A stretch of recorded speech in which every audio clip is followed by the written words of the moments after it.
He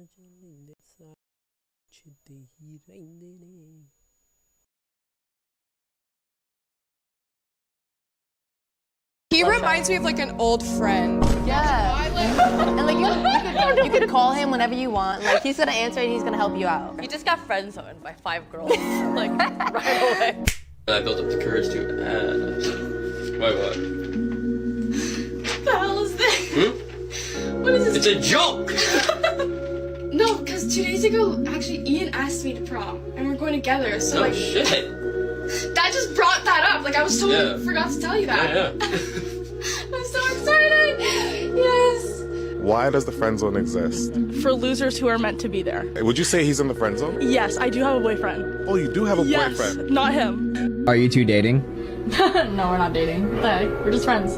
Damn! She for real did that to you, bro? I thought y'all were dating this whole time. Leo, you trying to be my girl?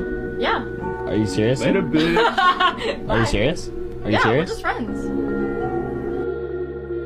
He reminds me of like an old friend. Yeah. She for real did that to you, bro? I thought y'all were dating. Fuck bro, what the fuck, what the fuck, what the fuck. मैं 1 घंटे से stream कर रहा हूँ, 1.5 घंटे से मैंने ये बनाया बैठ के अभी बैंचोद। कोई रिकॉर्ड ही नहीं हुआ, कोई रिकॉर्ड ही नहीं है कि भाई मैंने बनाया।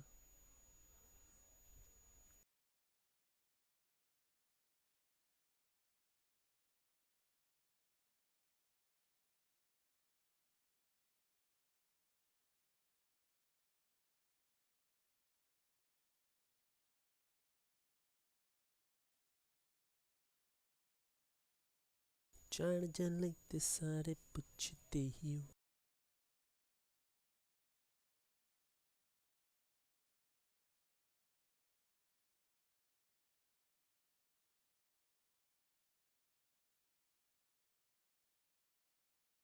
Seven rules for a successful life.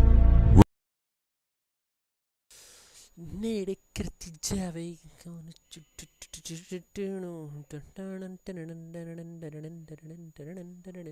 एक सेकंड में आया।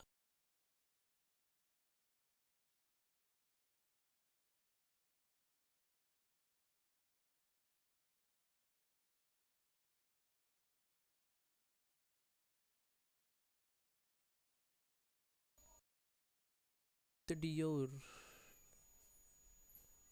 क्या ये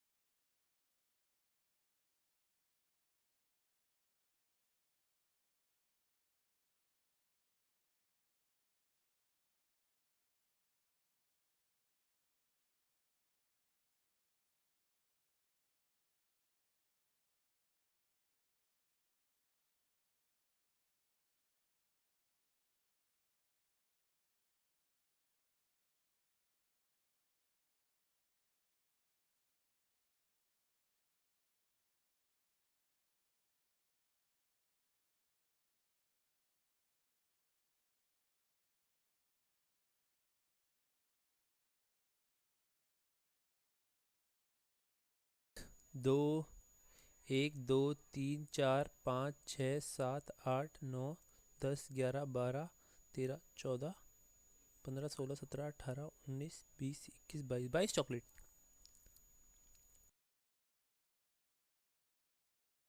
मेरी माँ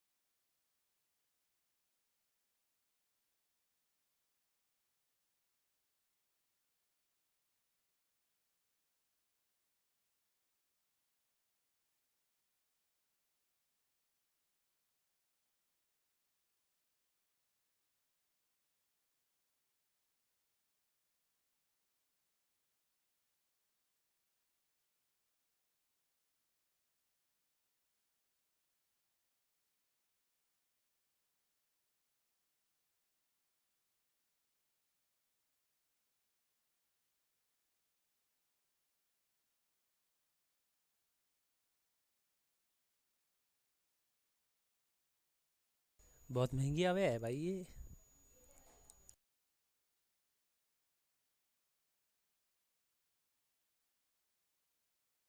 मेरा क्या हो रहा था?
शेयर करती भाई, फोन लगाओ, कनेक्ट करो फोन को।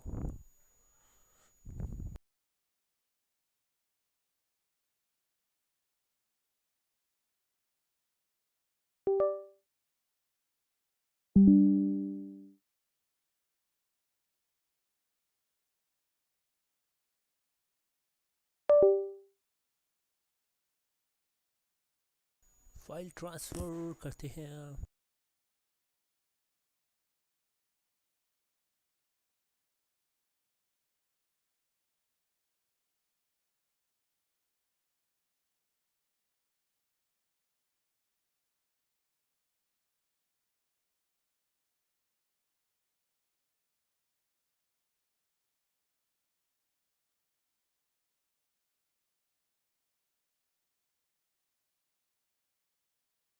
Come on, bro, come on.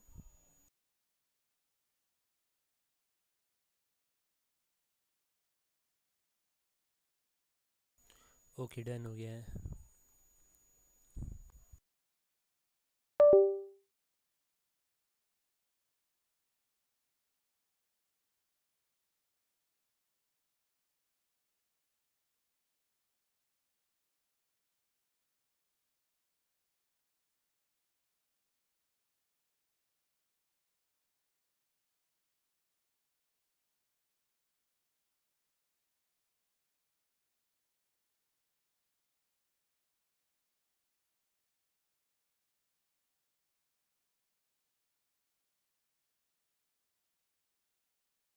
ये बंदा पागल है क्या यार? ये क्यों मैसेज करता है मेरे को? ब्रो मैं बॉट हूँ। I can't reply you bro.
आपने बना लिया अपना प्रोजेक्ट और आप be sure to submit this, ठीक है। आप अपनी खुद अपनी क्रिएटिविटी यूज़ करें, अपने वर्ड्स लिखें जो भी आपने लिखना है, और इसमें डिफरेंट चीज़ें आप ऐड करें, मटेरियल के साथ खेलें थोड़ा, थोड़ा सा अपनी यूनिकनेस, अपनी अपना इसमें टच लाएं, क्रिएटिव टच। तो and I love to see you guys this project. और हाँ guys, that's it for today, I will see you in the next one. अल्लाह हाफिज़।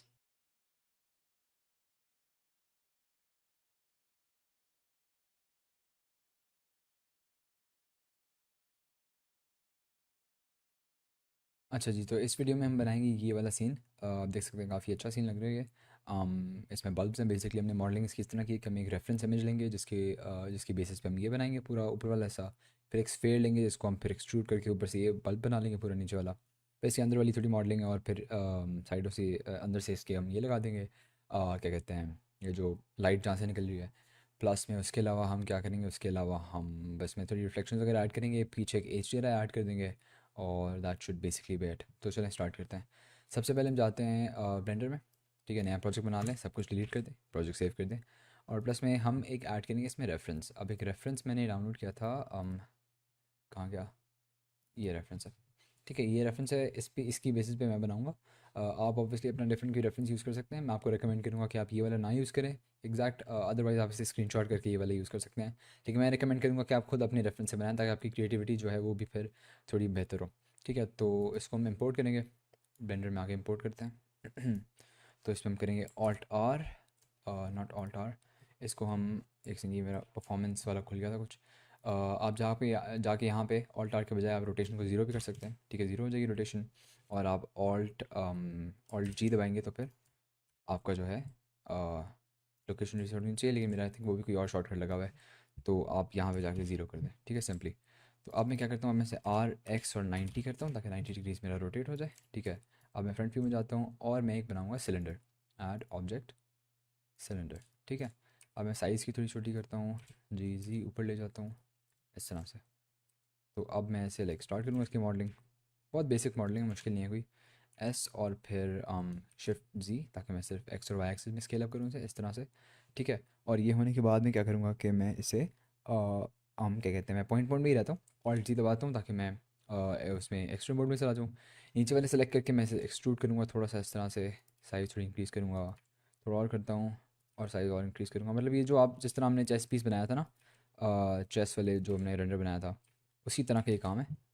बहुत सिंपल सा है, मुश्किल नहीं है। ऐसे आके और आप नीचे चले जाएं इस तरह से, फिर एक्सट्रूड कर लें आप इसे इस तरह से। और फिर ये यहाँ पे क्या करूँगा कि मैं इसको इस सारे फेस को सिलेक्ट करके ना ई एस और शिफ्ट जी, लाइक जो हमने उसमें चेस्ट पीस में किया था एग्जैक्टली हम वही चीज़ कर रहे हैं। तो वही देख सकते हैं हमारा ऐसा लग रहा है। ऑब्वियसली इस पर हम बाद में सब डिविजन सर्फेस ऐड करेंगे ताकि फिर ये स्मूथ हो जाए। इसको डबल क्लिक करते हैं ताकि ये नीचे वाला लूप सेलेक्ट हो जाए सारा, और फिर इसे नीचे ले आते हैं, एक्सट्रूड इस तरह, ठीक है। उसके बाद थोड़ा और करते हैं, थोड़ा और करते हैं। मैं आपको बताता हूँ मैं क्या कर रहा हूँ अभी। अभी मैं ज़रा एक कर ही रहा हूँ कि एक सेकंड, साइज छोटी छोटी कर लें, और यहाँ पे ऐसे, ठीक है। और नीचे आप F दबा दें ताकि आपका नीचे फेस बन जाए। अगर आप फेस मोड में जाएंगे आप देखेंगे नीचे एक फेस बन जाएगा हमारा। अब ये जो ऊपर से मैंने और कट्स लगाए ना इनका बेसिकली पर्पज़ ये है कि रेड से अगर मैं इसे सेलेक्ट करता हूँ अब मतलब हल्का सा ऐसे सेलेक्ट करता हूँ इसे, ठीक है। शिफ्ट दबा के फिर मैं ऐसे सेलेक्ट करता हूँ, फिर मैं शिफ्ट दबा के इसे सेलेक्ट करता हूँ। तो इन सबको मैं जो ई एस और शिफ्ट जी वाली चीज़ कर रहा था वो साथ ही कर सकता हूँ सबको, ई एस और शिफ्ट जी। तो ये सारे जो हैं हल्के हल्के बाहर निकलेंगे, ठीक है। अब मैं अगर वापस हूँ नॉर्मल मोड में तो आप देख सकते हैं ये हमारा बल्ब का ऊपर वाला ऐसा बन गया। इसको हम सब डिविजन सर्फेस पे ऐड करेंगे, लेकिन पहले हम ये साइड वाली चीज़ बना लेते हैं, ठीक है। तो इसके लिए मैं क्या करूँगा, इसके लिए मैं एक और सिलेंडर ऐड करूँगा, सिलेंडर स्केल डाउन, यहाँ पे ले आए ऐसे आर और फिर 90, ठीक है। स्केल डाउन यहाँ पे प्लेस करते हैं ऐसे, ठीक है।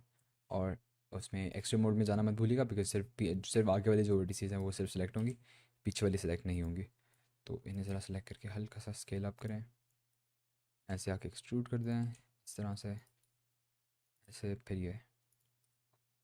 यहाँ पे आप इतना ले आएँ और फिर इस पर वही हम चीज़ कर लेते हैं। लेकिन इस बार ये होगा कि अगर हम ई एस और, अब इसका मसला है कि अगर हम इस पर ई एस और शिफ्ट जी करते हैं तो फिर इस तरह होगा, बिकॉज ऑब्वियसली हमने जी एक्सिस में करना है, बाकी एक्सिस में नहीं करना, ठीक है। हमने इसमें एक्चुअली बल्कि जी और वाई एक्सिस में हमने करना है स्केल अप, ठीक है। हमने एक्स एक्सिस में नहीं करना। तो हम इसे करेंगे ई एस और शिफ्ट एक्स दबाएंगे इस पर, तो ताकि इस तरह से एक्सट्रूड हो जाए, तो उतनी रेफरेंस के हिसाब से आप कर लें। और प्लस में ये हमारा जो साइड वाला हिस्सा है वो भी बन गया है। अभी तो ऑब्वियसली बुरा लग रहा है काफ़ी, लेकिन जब इस पर हम लगाएंगे सब डिविजन सर्विस मॉडिफायर तो फिर काफ़ी इंशाल्लाह अच्छा लगेगा। तो सब डिविजन सर्विस मॉडिफायर लगाने से पहले हम नीचे वाले ये वाला हिस्सा भी कर लेते हैं ज़रा मॉडल। ठीक है, इसके लिए मैं एक और सिलेंडर ऐड कर सकता हूँ। हाँ चले कर लेते हैं। अदरवाइज़ मैं सोच रहा था कि इसी को ये वाले जो मैश है ना इसको यूज़ करके मैं नीचे वाला हिस्सा बना लूँ, लेकिन ठीक है, आई थिंक सिलेंडर थोड़ा ज़्यादा स्ट्रेट फॉरवर्ड काम हो जाएगा। जी हल्का सा ऊपर लाएँ, और ये थोड़ा देखने में मेरे ख्याल में मुश्किल हो रही होगी, लेकिन मैं इसको ज़रा ट्रेस करने की कोशिश करता हूँ। थोड़ा इसको एक्सट्रूड करने के बजाय हम अगर जी कर लें ना, नीचे ही लें थोड़ा सा, तो वो भी सही होगा। इसे ला के स्केल अप, हल्का सा स्केल डाउन, आगे आके स्केल डाउन पूरा ही। ठीक है, उसके बाद थोड़ा आगे आके स्केल डाउन, और फिर ये एंड तक ये ऐसे ही जा रहा है बेसिकली। ठीक है, इतना लाइक जा रही है। थोड़ा स्केल डाउन कर लेते हैं यहाँ पर, इसको पकड़ के ना ओवरऑल थोड़ा स्केल डाउन हल्का सा कर लेते हैं। आई थिंक ठीक रहेगा, परफेक्ट। तो अभी आप हमारे ये अंदर वाला हिस्सा बन गए। पहले से ज़रा सब डिविजन सर्विस मॉडिफायर लगा के थोड़ा देखने लायक बनाते हैं ताकि फिर हम बाद में नीचे वाला हिस्सा बनाएंगे। ठीक है, अभी तो ये बहुत बुरा लग रहा है। इसको सेलेक्ट करके मैं इस पर जाऊँगा मॉडिफायर मेन्यू, ऐड मॉडिफायर और सब डिविजन सर्विस मॉडिफायर। तो अभी ये बहुत ज़्यादा स्मूथ हो गया, इसके लेवल्स को मैं 3 कर देता हूँ। सबसे पहले ऊपर आएंगे। ऊपर वही मसला जो मैंने आपको पहले बताया था कि सिलेंडर्स में जो आप ऐड करते हैं तो एजेस पे ये मसला आता है। उसको हल करने का मैंने आपको तरीका भी बताया था, बहुत आसान सा, कि आप आयत बाकी इंसर्ट कर लें और फिर एक और बार इंसर्ट कर लें इस तरह से। अब बात ये है कि ये जो हमारा है इस पर मेटल का टेक्सचर लगाएंगे ना, मेटालिक टेक्सचर लगाएंगे, तो इसमें जो है ना काफ़ी से हमने शार्प बनाना है। स्मूथनेस बिल्कुल भी नहीं होनी चाहिए, बहुत कम होनी चाहिए। तो हम लूपर्स जो हैं काफ़ी करीब करीब लगाएंगे ताकि हमारी जो शार्पनेस हो वो बहुत लाइक अच्छी रहे। प्लस में एक चीज़ आपने ये नहीं करनी कि आपने लाइक फुल एंड तक नहीं लेके जाना है ऐसे, क्योंकि इसमें क्या होगा अगर बिल्कुल ही आप शार्प कर देते हैं ना तो फिर इतना ज़्यादा रियलिस्टिक नहीं लगता। बिकॉज हर चीज़ ना, चाहे मेटल या कुछ भी हो, हर चीज़ 100% शार्प नहीं होती। ठीक है, मतलब कोई ना कोई इसमें थोड़ा बहुत जो है वो उसमें कर्व्स वगैरह होते हैं। ठीक है, तो आपने अगर रियलिस्टिक लुक देना है, जिस तरह मैंने आपको बताया था कि किसी भी चीज़ को 100% वाइट या 100% ब्लैक नहीं करना, इसी तरह से लूप कट्स में भी हल्का सा मार्जिन छोड़ना होता है आपने, अगर आप चाह रहे हैं कि रियलिस्टिक चीज़ बने। इस तरह से आप देख सकते हैं हल्के से ना एजेस पे थोड़ा सा कर्व है, लेकिन अगर दूर से देखते हैं तो काफ़ी शार्प लग रहा है। ठीक है, इस तरह का हमें लुक चाहिए। ठीक है, अच्छा ये अगर रेफरेंस से हम इस वजह से कंपेयर करें तो ये सीधा कर्व जा रहा है एक, जो कि इन माई ओपिनियन बेहतर लग रहा है थोड़ा सा। तो हम इसको ज़रा एडिट करते हैं इस मैश को, थोड़े से हम चेंजेस लगाते हैं इसमें। एक चीज़ मैं ये करूँगा कि मैं इसको ना इन दोनों को ना, इन दोनों लूप कट्स को सिलेक्ट करके ना राइट क्लिक सॉरी डिलीट, और इसको मैं दबाऊँगा डिज़ोल्व एजेस। ठीक है, ताकि हट जाए पूरी जी। राइट क्लिक और डिज़ोल्व एजेस से होगा क्या कि आपकी जो ज्योमेट्री है वो लाइक वैसी रहेगी, लेकिन आपका जो है क्या कहते हैं, आपका जो जो एजेस हैं वो एज लूप जो है वो हट जाएगा। तो यहाँ पे आके आई थिंक ये वाला तो हिस्सा सही है। हल्का सा यहाँ से भी ये वाला लूप कट भी मैं हटा देता हूँ। डबल क्लिक करके इसको डबल क्लिक करेंगे, ये सेलेक्ट हो जाएगा, डिलीट और फिर डिज़ोल्व एजेस, वही जो हमने पहले किया था।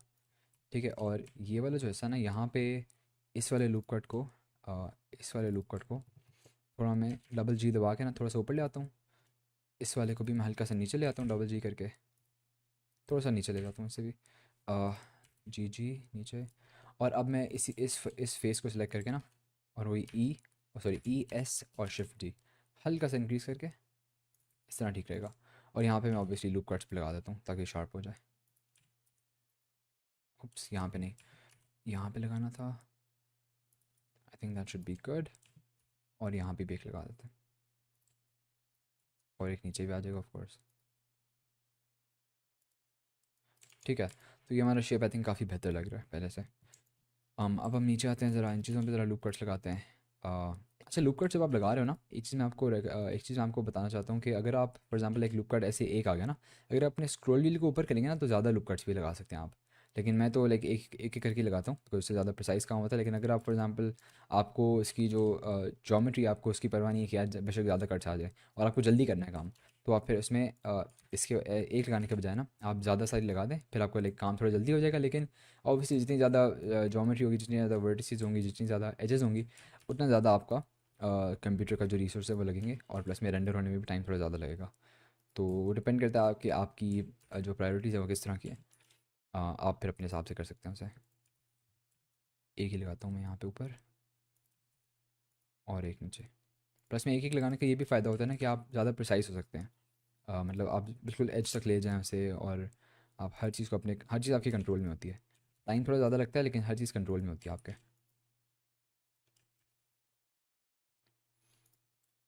अब बस मैं वही लगाता जा रहा हूँ बारी बारी, आपको भी थोड़ा टाइम क्या पता लग जाए, तो उसे बस आप गाने शाने लगाएं पीछे, या फिर कुछ भी आप लगा दें, पॉडकास्ट वगैरह कोई भी। मैं तो यूजली इसी तरह करता हूँ कि पॉडकास्ट लगा दी पीछे और फिर कर लिया सारा काम। तो ये काफ़ी फिट लग रहा है आई थिंक, ठीक है।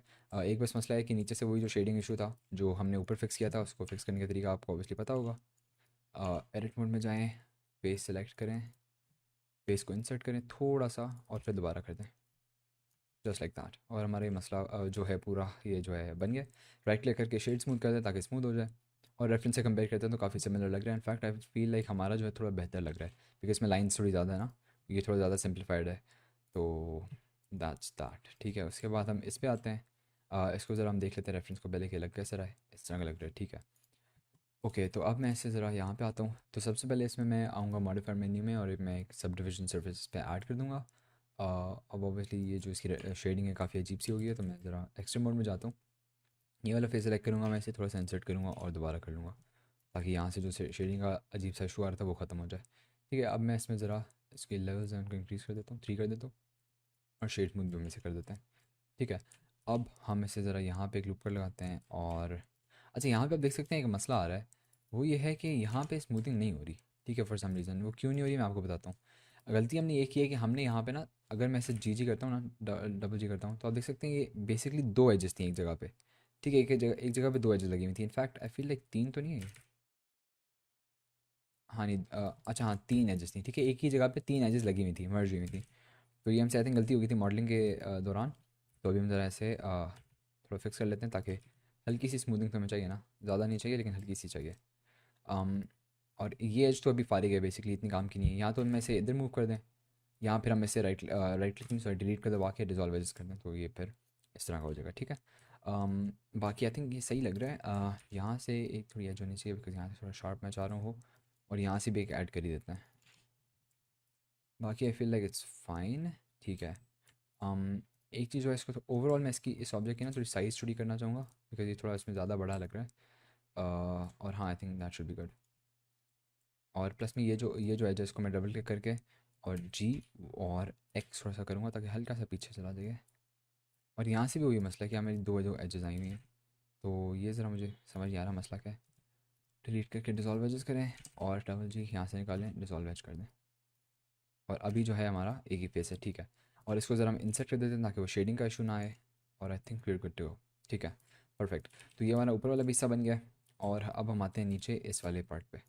इस पर अगर हम ऐड करते हैं sub division surface modifier, add कर देता हूँ टिल के कंपेयर के लिखें ये मॉडलिंग करें। ये तो मैं खैर आपको ट्यूटोरियल के मतलब उसके वीडियो में आपको थोड़ा सिंपल सा बल्ब बना के दिखा रहा हूँ, लेकिन आप बहुत डिटेल इसके अंदर बना सकते हैं मॉडलिंग से। और ये मतलब तरीका वही है कि आप क्यूब बनाएं या कोई भी शेप बनाएं, उसके बाद उसे आप थोड़ा सा उसमें वो करें, क्या कहते हैं, आप थोड़े से चेंजेस करें उसमें, ठीक है, मॉडिफाई करें उसे हल्का सा, और फिर आप सब डिविजन लगा दें। तो तरीका जनरली सेम ही होता है। फिर हमने नीचे से भी सही कर दिया ऐसे। और आई थिंक हमारा ये जो पार्ट है पूरा कंप्लीट हो गया। तो अपने प्रोजेक्ट को सेव करना मत भूलिएगा। और अब हम चलते हैं ना स्केल करें। ये मैंने जो एक्सेस में जी है, राइट क्लिक है, थोड़ा सा स्केल, ठीक है, जो है आपको दिए वो आप बना सकते हैं। सिलेंडर बिल्कुल से टॉप व्यू में चले जाए, बनाना इसको किस तरह करना चाहें। लेकिन क्या आप ये वाला जो बटन है ना, इसको अगर आप प्रेस करते हैं, ठीक है, अब मूव होती है, ईजी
ये देखो ना, एक गायब भी हो जा रहा है यार।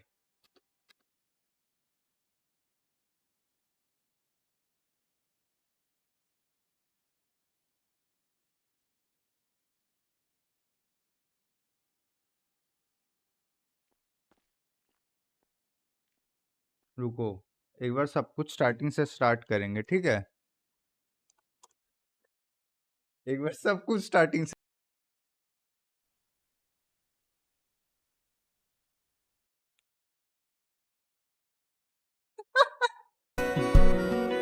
आधा तेरा आधा मेरा एक दिल बना, मेरी तुम हो, गुम हो गए सोचा कि ये क्या हुआ, मेरी तुम हो, उम्मीद जिससे न थी वो आसरा है बनी, मंजिल जो मेरी न थी वो जुस्तजू हो चली, किस्सा था क्या क्या हो गया।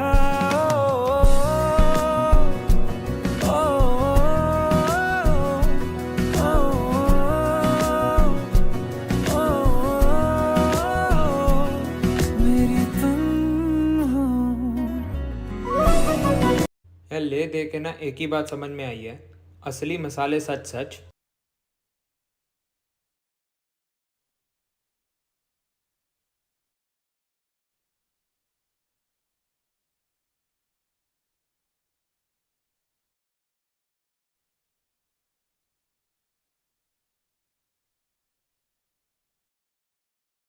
Sabrina Carpenter has a sponsorship deal with Samsung, so when a fan asked her at her concert to take her iPhone to take a Be Real, she hilariously refused and said this. Take my Be Real. I can't take a Be Real. Because I don't want to. Like, I do, but I don't have one. Let's start there. I don't have one, so I don't know how it works, so I feel like old.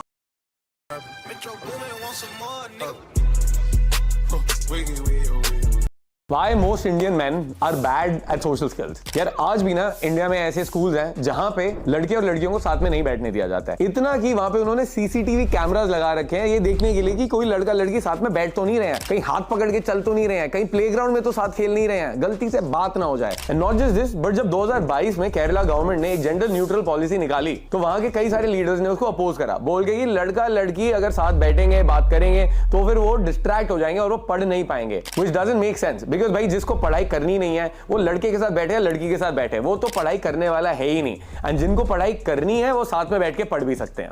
Why most Indian men are bad? फिर मिलांगे, मैं full बनना तू तारा सजना, कल्ला ते कवारा सजना, मिलना चाहूं दोबारा सजना, फेर ना ला दी लारा सजना, मिट्टी दा बन ढेर मिलांगे, हाय नी आपां फेर मिलांगे, कदे ना कदे फेर मिलांगे, हाय नी आपां फेर मिलांगे, कदे ना कदे फेर मिलांगे, यार मैं नहीं आ पाऊंगा, मैं फेर थका हूं। मिलांगे, रब जाने कद मिलना है नी कदे फेर मिलांगे। इसका नाम प्रिया है और ये वैन में रहती है और ये 3 कार गैरेज से उसके वैन में भी नहीं होंगे। कार को ना बाहर से। आपका नाम क्या मैम? साक्षी। साक्षी। साक्षी, आप जिंदगी में खुश हो? हाँ। कौन सी एक बात आपको अपनी जिंदगी के बारे में बहुत खुशी देती है? मेरी जॉब लग गई। कहाँ जॉब लगी है? गुड़गांव में। तो फिर खुशी किस बात की है? औरतों के गुड़गांव में मत रहो, अब मैं बता रहा हूँ, इट्स वेरी डिफिकल्ट। कोई नहीं, मैं अभी हरियाणा से ही हूँ। सॉरी। साक्षी, आप अभी किसी के साथ हो कि आप सिंगल हो? सिंगल। तो जॉब लग गई है तो अब तो फिर आप डेट करना प्रेफर करोगे गुड़गांव में, है ना? नहीं, अभी ऐसा नहीं सोचा। बट लड़के पसंद आते हैं आपको?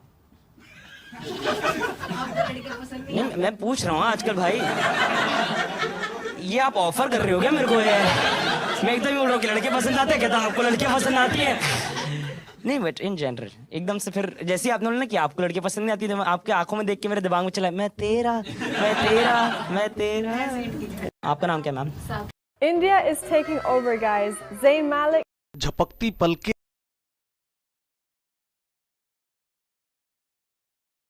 Some of the greatest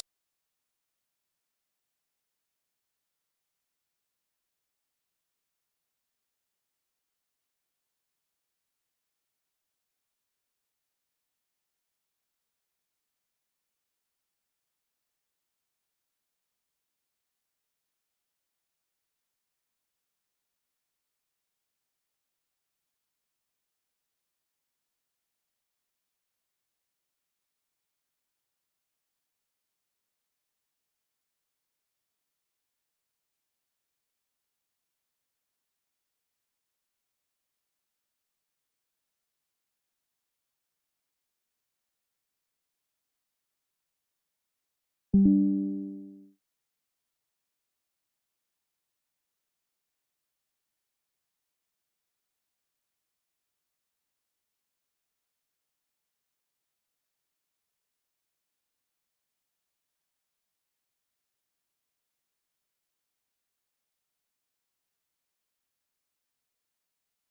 this show, if you like what we do here, if you watch these episodes, please just hit that subscribe button. It means the world.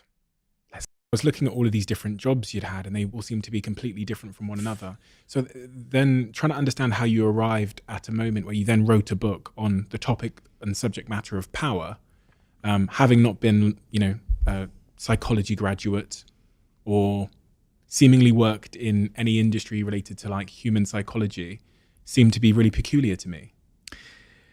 Yeah, and also I never really had a lot of power up until that point, so it wasn't like I knew everything about being a leader or anything. A lot of things that happen in life are kind of by coincidence or serendipitous. You don't necessarily plan on it, which is sort of, when you look back on it, you can see a kind of an odd plan going on, like a destiny or fate. But in the moment, I didn't feel that. I had all of these different jobs, as you mentioned, some of them completely unrelated. I worked in construction. I had a construction job. I worked in a detective agency. I was a tour guide. I helped write an encyclopedia. I taught English in Spain, on and on and on and on and on. But I was searching. I wanted to be a writer, and a writer needs experiences. I just was hungry for weird experiences. I never really stuck at any one job. And by the time you're 37, 38, my parents are starting to worry about me. I'm starting to worry about me. I'm getting a little bit depressed, even have moments where suicidal thoughts are floating in my brain. Like, I'm very ambitious. I know I could do something well, but it's never come together. And so here's the serendipity part. I'm in Italy for a job, one of my 80 different jobs, and I meet a man who's a book packager there on this particular job we're on. And he's a Dutchman. I'm not going to imitate him, but he asked me if I had any ideas for a book. And suddenly, all of the painful experiences in my life working in Hollywood, all the assholes I've worked for, all these weird politicking, all the manipulative games, all the crap that I had seen, it just came like almost vomiting out of me. And I said, here we are, it's this was 1990, it was in the 20th century back then. Here we are in the late 20th century, and people don't dress like they did in the days of Machiavelli, right? They don't wear wigs and stuff, but it's the same damn thing. It's the same bloody battles going on, the same manipulations, the same kind of, people don't reveal who they are. And it's a timeless game of power, just the same as Louis XIV or Cesare Borgia, or the people, the CEOs in the late 20th century. It's this timeless thing. And as I'm telling him this, his eyes are lighting. He's like, wow, this could really be a book. And, he said, look, Robert, I'll pay you to live while you write half the book, and then we'll sell it. And as I told you before, I was desperate. It was my get rich or die trying moment. I went back to Los Angeles. I borrowed money from my parents because I was that poor. And I wrote a treatment, and he loved it, and the rest is history. That's sort of my long-winded answer to your question. That's so interesting. It's crazy how in life things can just take such a turn out of nothing, and you never know what that thing is going to be. And I mean, you say the rest is history there. Give me an idea of the success of that book, The 48 Laws of Power, because I mean, I've seen it everywhere for as long as I've been looking at books. So quantify the global success of that book. Quantify? Yeah. Well, here in the U.S., it's sold quite a bit over 2 million copies, which is great. The weird thing is it's selling now more than it ever has sold before. In other words, the percentage of books that we're selling here in 2023 is greater than any period before. So it's accelerating, which is insane, and even my English publisher is having the same, is telling me the same stuff. So it's kind of accumulated. It started off a little bit slowly. I mean, we got press, but it became this kind of cult thing. I've had very little publicity in mainstream media, which was big back then. It's not big anymore, thank God. But it was word of mouth. It's like, have you heard about this book? It's kind of dark, blah, blah, blah, blah, blah. It got on a few television shows. There was this show, a reality show with boxers. I think it was called The Contender, in which the finalist held up a copy of the book and said, this book helped me get to where I am now. And it sold like crazy. It got into the hip hop stream, you know. Jay-Z was the first person I ever saw quoting the book in print, in a Playboy interview. And then, you know, 50 Cent and all that, and Drake and all these people, that really kind of set it into the stratosphere. So it's slowly become a bigger and bigger thing. And I had no idea, you know, I thought it was a weird book and it could be successful, but I had no idea the journey I was about to begin. It's weird. That journey of writing this book, have your feelings towards the book evolved or changed over time? Because society moves on, you move on as an individual, as a human, you learn new things, you mature, and then the book is kind of held in time. Not really. My philosophy in life is never look back, regret nothing. You know, it's there, I did it. It came in a particular moment in my life and in the zeitgeist, and things have changed a little bit. But it was a very serious effort to try and get at something timeless. Now, yes, there's a dark side to it, and maybe I've moved on from that. And I did, honestly, when I wrote my fourth book, Mastery, I was a little bit concerned that young people were thinking that the whole game of life is about politics, manipulation. So I wrote a book to kind of counter that. But I think the book is true and it's held up. I think if I look at business, what's going on in the business world, I kind of I think I hit it on the nail about what goes on in the dynamics and the power game. You know, I wrote a book on human nature, and the idea is we were formed hundreds of thousands of years ago in particular circumstances. Our brains are wired a certain way. Yes, we're very sophisticated. Yes, we have the internet. Yes, I'm here being interviewed by you on a podcast. It's pretty insane.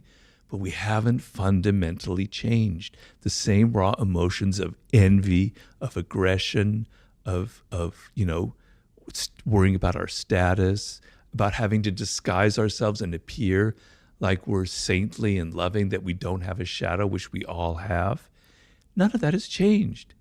So, yeah, I wouldn't write that book now because I'm at a different place in life, and I understand that. But I'm not ashamed of it in any way. I stand by it, and I think I hit at something real. What is, in your definition, what is power? You know, I was really compelled when you're talking about the evolutionary roots of power, but like at its essence, what is power? It's not what you think it is. It's not, you know, Vladimir Putin or presidents or Biden or all these political figures and these big games. Power is a feeling. It's an essence. It's an emotion. It's a human need and desire. And really what power is a sense of understanding yourself and being able to control yourself. So the way I look at it, I like to look at it not through the lens of great power politics, but as an average, everyday human being here in the United States or in England. The feeling that you have with your children, with your spouse, with your colleagues, the people who work for you, the sense that you have no control, that you can't influence them with your ideas, that you can't get them to maybe, you know, soften some of their ugly behavior if they have that you can't get them interested in helping you with a project or whatever, is the most miserable feeling a human being can have. Malcolm X had a quote that I love, which is, absolute power corrupts, but absolute powerless corrupts even more. I'm butchering it, but that was the gist of it. The feeling of powerlessness is actually more corrupting than the feeling of having a lot of power. It turns people into being passive aggressive, into playing all kinds of weird games, negative games to get power. You want to feel that you have a degree of control over events in your life, over people, over your future. And that to me is what power is, right? And so some of that involves these games that I mentioned in there, and some of it goes beyond the 48 laws of power, which I've tried to indicate in my other books. but it's the sense that I'm not helpless in this world. I remember when I first entered the work world as a very naive college graduate with all these ideals and things I'd read, because I studied literature and languages, going, man, this is weird. People are playing all these kind of games. I'm in over my head. I made mistakes. I got fired for being, too brash, for outshining the master. It was painful, right? And so learning, you don't have to abuse the loss of power. I don't advocate crushing your enemy totally. I hope I don't have any enemies ever that I need to crush ever. You just need to know these things so that when you enter the work world, you're not naive, you're not stupid, you don't make the same kind of mistakes that I made. You spare yourself the pain. You understand the most fundamental thing about human nature. People have egos. Even your boss has an ego. You think he or she doesn't because they're powerful. They're even more insecure than other people. You need to be aware of these things so that you don't inadvertently make them feel insecure and suffer the consequences. So that's sort of my idea of power that I was trying to describe there. The way you describe it is more of a sort of intrinsic force perception of yourself. When people think of power, they think of having control over others or their influence over others, but you've kind of made it more of a internal force. Yeah, well, if you can't control yourself, then you're in a lot of trouble in this world, right? Because when you just naturally are yourself doing things, you're going to offend people. You learn early on we're social animals. I have to tailor my behavior, If you go on babbling about how you feel and think, et cetera, and you just say what's the first thing on your mind, you're going to end up having a very, very short career. You're going to be saying things that are going to offend people. You're going to be making a fool of yourself. You're going to be saying things that you end up regretting, right? So you have no self-control. And if you see somebody who has no self-control, it makes you look like you're not powerful. If you can't control yourself, how can you control anything in your environment? How can you be a leader, right? So you have to learn certain things about your nature, about who you are, and not just be anybody. You have to kind of tailor your appearances as well. Because for good or for bad, I'm a believer in looking at the human animal without shame and embarrassment, just as we are, right? And appearances matter. It's the animal part of our nature. We judge people by how they appear, how they dress, their tone of voice, their body language, et cetera, et cetera. It would be, in an ideal world, we wouldn't judge people by appearances. We would just judge them by what's inside of them. Yes, I agree with that. But that we're not ideal. We're not descended from angels. We're descended from primates. So you have to understand that appearances matter. And this is part of the game. And so you have to control your appearances a little bit. You have to tailor it. You have to be a bit of actor in this world, on and on and on.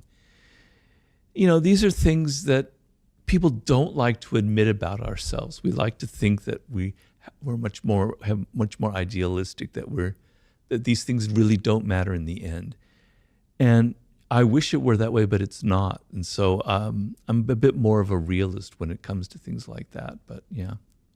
As you were talking about this need to keep up appearances to some degree in order to survive and to fit into the tribes that we form in our lives, it made me think about how many guests I've had on this podcast who work in maybe the entertainment industry or other industries. Yeah. They're famous, whatever, and they report that keeping up appearances had a really detrimental impact on their happiness and their fulfillment in life, because in some cases it meant that they were doing a job as a presenter and had to always be happy when inside they didn't feel that. And maybe the contrast of reality and perception caused them a lot of harm, or they've built a life around things that they're not interested in. I think you touched on some of that in Mastery. Yeah.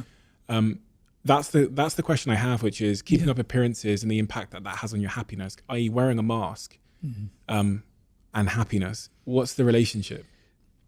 I talk about it in the 48 Laws of Power, where you have to play this game in life. To me, it's a form of wisdom, which is, it's a wisdom that used to exist like in the 18th century. I read a book that had a big impact on me many years ago called The Fall of Public Man by Richard Sennett, in which he described like cafe life in London in the 18th century or France. And he was saying back then, when you entered the public arena or your cafe, you knew you were an actor. You left the house, you put on a mask, and you had fun. You know, you knew it was like fun. It was play. You know, when you're a child, you like playing games. You like putting on costumes. You like playing your parents or some character you saw on TV. It's part of human nature. We like to play these games. We're role players. We're actors.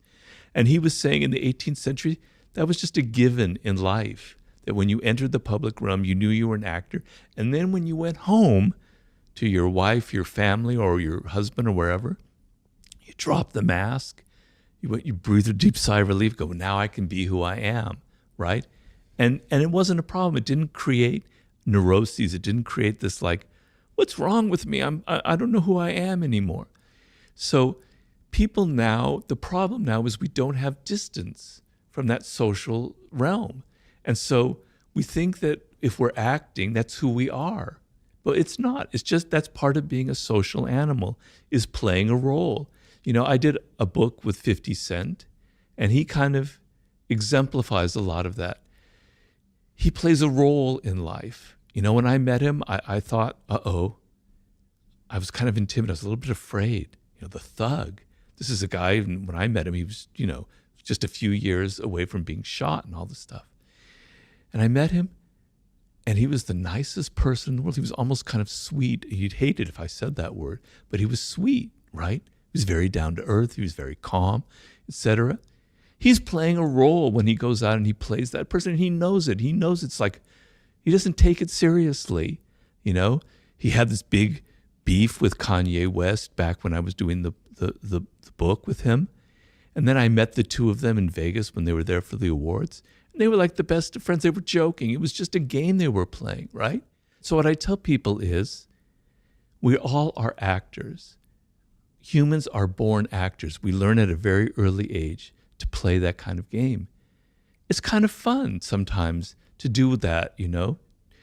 Enjoy that part of life, but don't get it confused with who you are in your essence.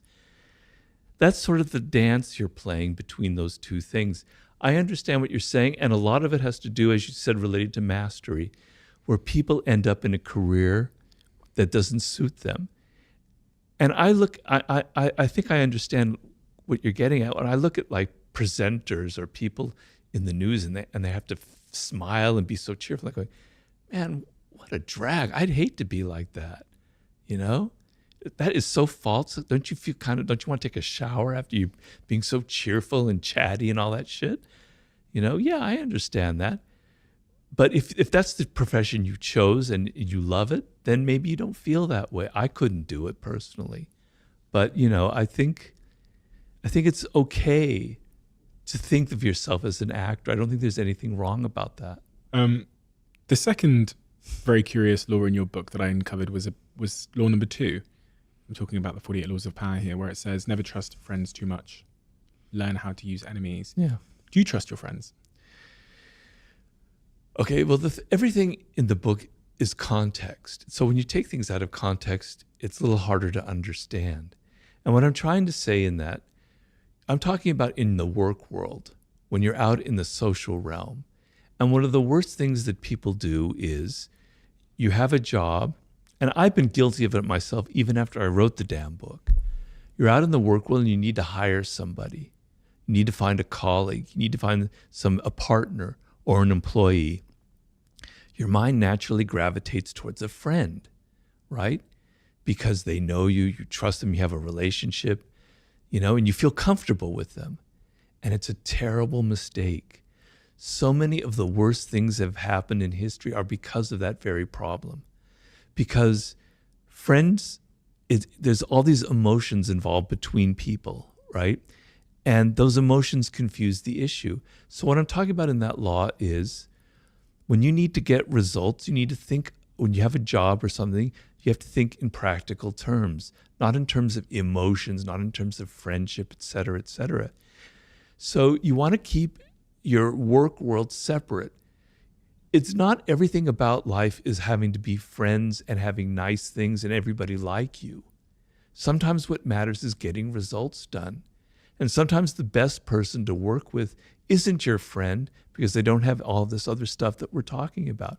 In fact, a very powerful move is if there's an enemy out there, somebody who you never got along with, if you approach them and say, let's bury the hatchet, I have a job and I'd really like you to work with me. I know you're really smart. The turnaround of emotions is a very powerful thing where they're going, wow, yeah, sure, that's great. I never expected that.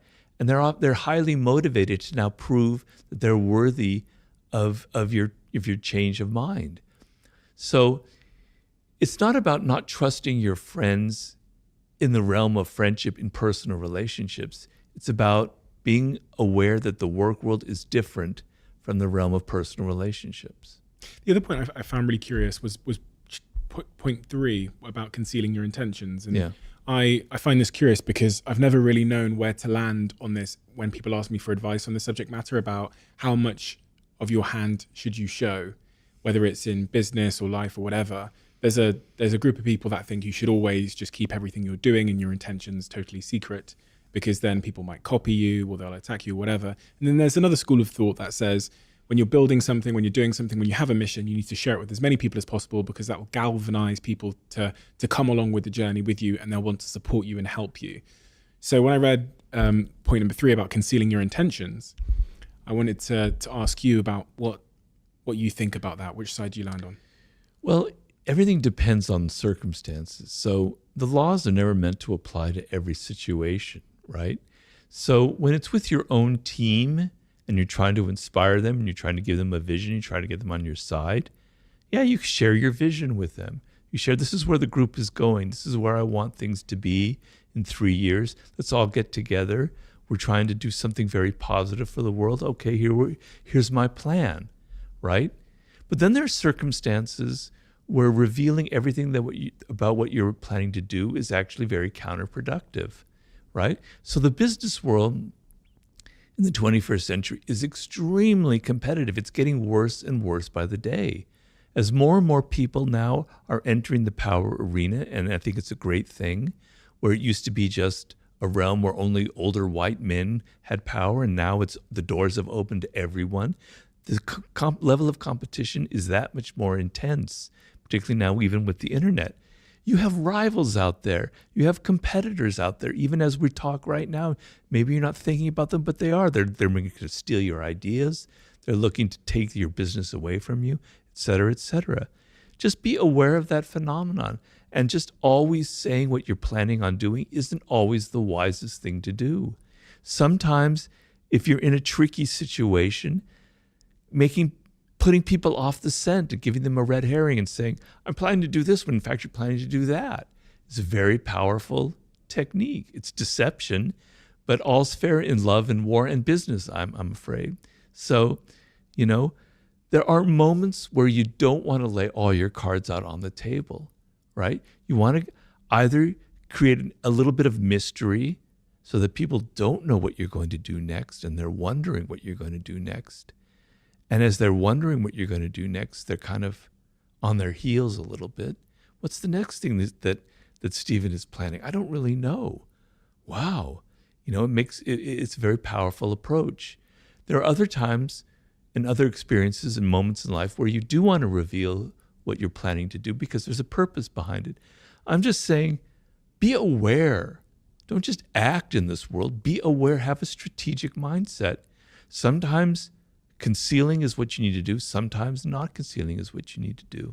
It's funny, when we have this conversation about power and the darkness and the shadows that people have in them, I think a lot of people listening, and probably it seems that way because I'm the one asking the questions, as if I'm questioning society that I'm not part of.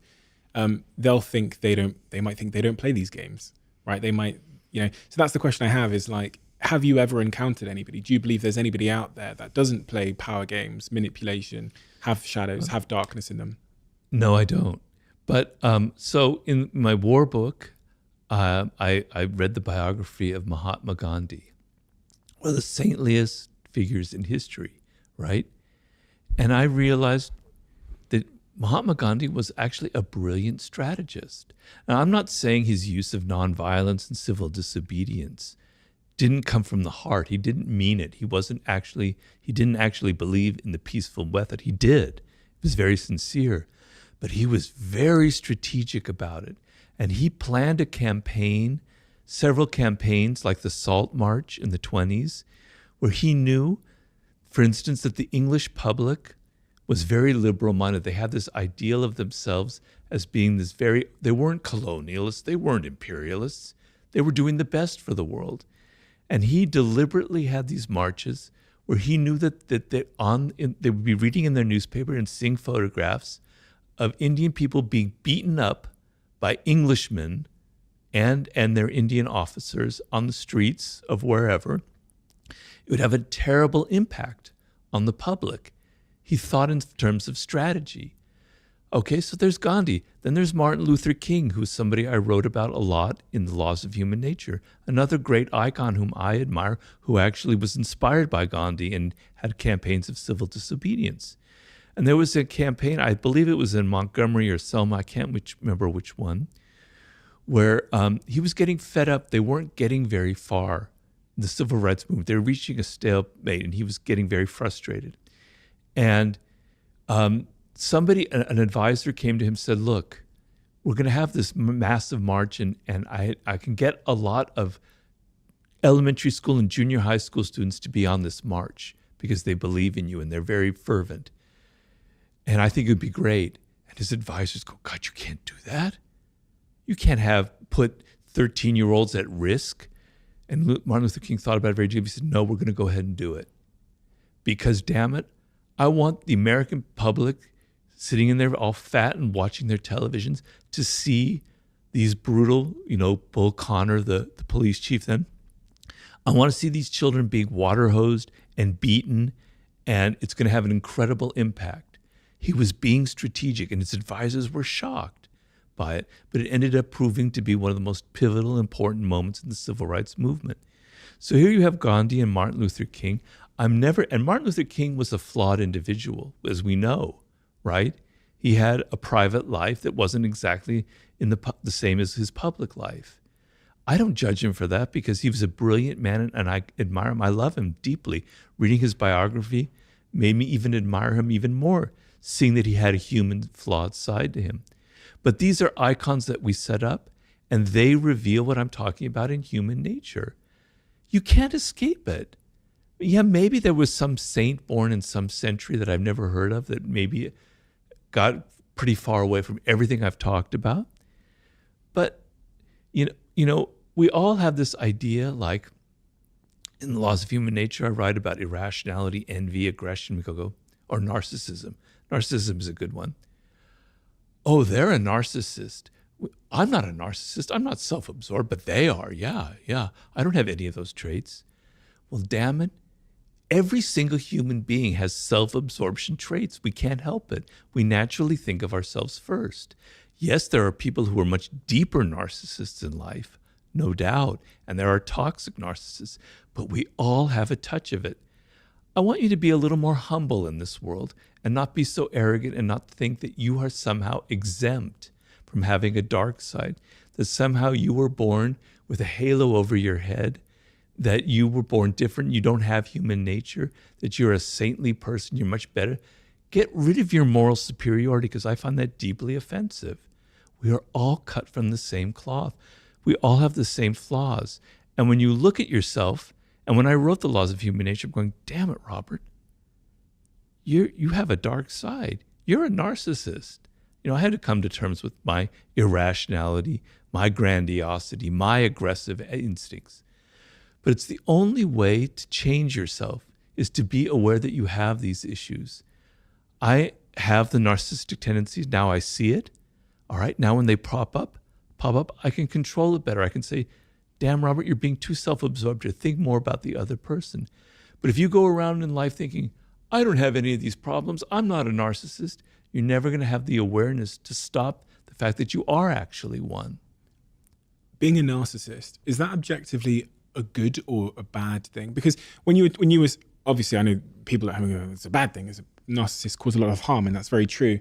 But in the context of the human animal and why the human animal develops certain attributes and qualities to maybe further its survival or its ability to stay within the social pact, is it just a consequence of being a human to have these like shadow traits and to be coercive and manipulative? Is it good or is it bad? Or is it neither? It's neither. Because it just is, right? So with narcissism, for instance, there's a reason why we're narcissists. So I explain in the book, it's not my own theory, it comes from some great psychologists like Kohut, the origins of narcissism, right? So when your parents have to kind of not abandon you, but have to not give you as much attention as you used to have, and you're 3 years old or 4 years old, you don't remember it, but it was very painful. Like, oh, they don't love me as much. What's wrong with me, right? I have to get that love and attention, not just naturally, I have to do things to earn it, et cetera, et cetera. And what happens with a lot of people in that situation when you're a child is, I have to develop I have to be my own mother or father. I have to find a way of loving myself. When something bad happens, I have to retreat inward and go, I'm really not so bad at all. I'm actually a decent person. I like my own tastes. I like the clothes that I wear, et cetera, et cetera. You're developing the shreds of self-esteem, right? And people who never develop that because they were abused or they were abandoned or even if they were suffocated, never developed that self-esteem. And so what happens in life is if you don't develop that and you get older and people attack you and yell at you or criticize you, you can't retreat inward to that self-esteem, that love you have. The only thing you know is to get angry, they call it narcissistic rage, and to yell at people and say, God, get away from me, you're evil, et cetera, et cetera, et cetera, right? And then the other problems evolve where the only way I don't have that inner self-esteem, the only way I can get people to love me is by being incredibly dramatic and overly dramatic, et cetera, et cetera, et cetera, and always making myself the center of attention. That's what creates a deep narcissist. That's their only way of getting the love that they need. So children, we all need that degree of self-esteem, that anchor in our life. So narcissism, self-love, is not a bad thing. But what happens is as you get older, if you go too deep into it, it becomes a problem. And so what I say is you need to take that self-love and that has a good function and turn it outward as much you can and turn it into empathy and love and consideration for other people. That's your task as you get older in life. That's how I approach all of these flaws. You can't run away from them. You can't run away from your shadow, your dark side. You can make it work for you. You can make it positive and productive and healthy. You can become a healthy narcissist, which is a name that I use in the book. You can use your dark side for positive purposes. Let's say you have a lot of anger inside, and I had a lot of anger when I was younger. I was a very angry young man, right? Channel that into some kind of cause. I have a lot of causes that I believe in very deeply. And when I was younger, I was like that. Channel that energy into something productive and helpful and put it into something that goes to something that helps society. That's using your dark side for positive purposes. Because the dark side of human nature has a lot of creativity, has a lot of energy. An artist has to have a dark side. You use your dark side because all those dark emotions, all the people that shat on you in your life, they inspire you. They create your best work. Don't run away from your shadow. Don't run away from your narcissism. Use it in a healthy way. And acknowledge it. I think that's the hardest thing for people to do, right? Yeah. So few people, I think, including myself, have really fully understood what their shadow and their dark side is. I mean, doing this podcast has really helped me because I learn things from other people vicariously, and then I reflect on myself, or keeping a diary has helped me to understand that. But that first step in someone having the self-awareness to understand their dark side. I mean, there's even a lot of people who confronting their dark side would be so, it feels like it would be so impactful on their self-esteem in a negative sense that they spend their life putting up a wall to never go there. I mean, there's some people who you even mention something to them and they would triggers them. Yeah. You know, we can all think of those people. The really interesting thing there is the role that your early years play on your relationship with power. Because when I think about some of the nicest, I don't know if this is just a general stereotype or a narrow observation I've had, but some of the nicest people I've met in terms of, you know, being the opposite of whatever a toxic narcissist is, seem to have really comfortable, loving, secure, safe, early experiences. And then is that broadly true in your view? It's a generalization, but there is some truth to it. I mean, there's things that are called attachment theories where psychologists have looked at the kind of attachment you had to your parents and they categorize it in 4 different ways. And there's the ideal, the best one, where you have this incredibly loving mother and father, and they're giving you unconditional love, but they know also how to give you your independence, etc. It's not terribly common. I don't know what the percentage would be. Then there's levels and levels, and then as you get to the 4th level, it's like the abandonment one, or abusive and abandonment, where you basically leave the child alone. You don't give it any attention, any love, and it's very crippling, right? But the thing is, children are much stronger than we think they are. They're very resilient. They're very resourceful. They're going to find their love. They're going to find a way to compensate for it in some way. And what's something very interesting, when I was doing seduction in some of my other books, and I look at people who were like very charismatic, like a Malcolm X, like a Marilyn Monroe, I could go on and on and on. These are people that came from very, very bad families, right?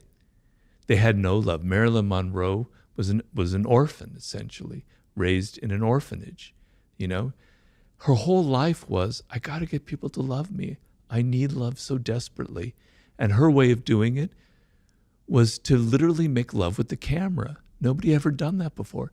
You could sense that she needed it, and it was so powerful that you sensed it, that she drew it to herself. Great charismatic individuals. John F. Kennedy is someone who had a lot of charisma. He came from a very bad childhood, right? His father was very mean to him, etc. Some children, in the worst circumstances, it ends up bringing the best out of them. They have to find their way in life. And some people who have everything don't go very far because they don't know how to find things for themselves. So life is weird. Some people who have great childhoods do well. Some people who have great childhoods are spoiled and never learn how to get things on their own. And some people have the shittiest childhoods, learn how to be resourceful and get what they need on their own. You mentioned seduction there, the art of seduction. Why did you write a book about the topic of seduction? Seduction is a high form of power because you make people feel pleasure. You make them feel excited or interested in you, and then their resistance to your ideas slowly lowers, and you have the ability to influence them and to move them in the direction that you want. If you yell at them, like we were talking about your child, and you tell them, do this, do that, they resent it, and for good reason. But if you're subtler, if you're more seductive in your approach, if you're more indirect, people will do what you want or go in your direction without ever even realizing it. So it was a sub-theme in the 48 Laws of Power. And so I was sort of interested in the psychology of that and why some people are good at it and some people are awkward about it. So when I finished the 48 Laws of Power, I thought this would be a natural segue, the next book. What are the qualities of a great seducer? Well, I like to distinguish between cold seducers and warm seducers. A cold seducer is something you don't want to be. That's the typical image that we might have of a male seducer, but even of a female seducer, like the great courtesans, etc., where they're just after money or the men are just after sex. That's not my ideal. My ideal is kind of a back and forth quality where it's not domination. It's sort of like a game that you're playing. It's like a mating game. It's like a courtship ritual where both people are kind of seducing each other. And so what makes for a great seducer is very simple. I can summarize it very simply. You are outer directed. So when you meet somebody for the first time, or you're on a date or whatever it is, you're not having that internal monologue going, does she like me or does he like me? Am I dressed well? Am I saying stupid things? What can I do to impress them? No. You turn it off and you're outer directed and you're listening to them and you're entering their spirit and you're hearing them say things that give you idea of what they're missing in life, of what they want, of what their needs are, of what makes them an individual. You're absorbing it, you're entering into their spirit, and then you can reflect it back to them. You can give them gifts, you can take them to places that show that you're attentive to them.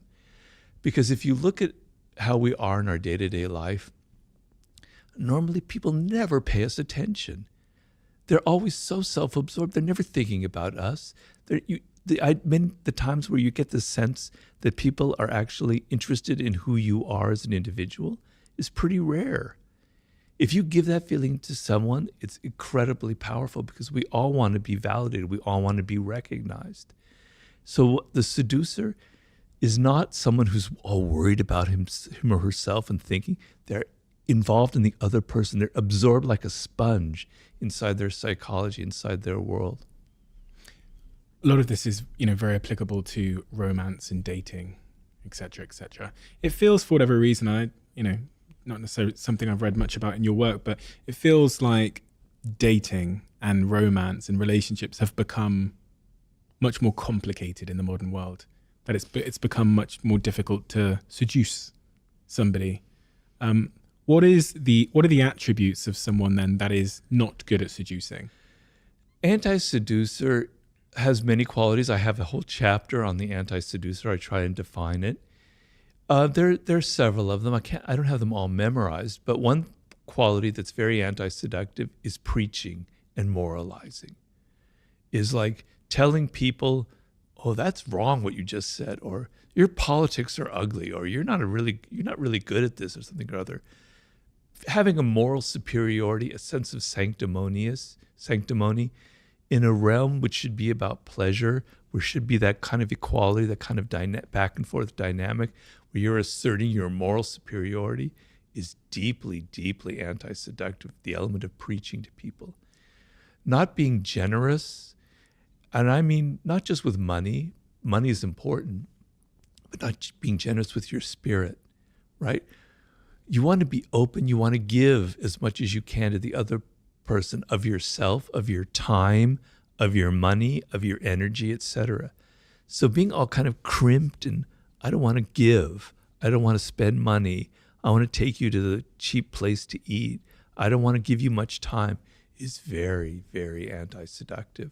When you were talking a second ago about the person who goes on the date and they're thinking about themselves and what they, what their hair looks like or whatever else, that spoke to an insecure person. Is insecurity a seductive quality or is it a anti-seductive quality? It is anti-seductive. Now, there is a part of weakness that is seductive.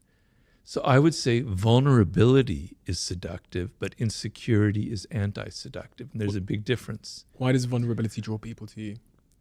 Because the sense, so if I can define seduction in simple terms, most of the time we are closed to the influence of other people, particularly now. We have these walls. बनाने ताकि आपकी creativity जो है वो भी फिर थोड़ी बेहतर हो, ठीक है? तो इस और फिर यहाँ पे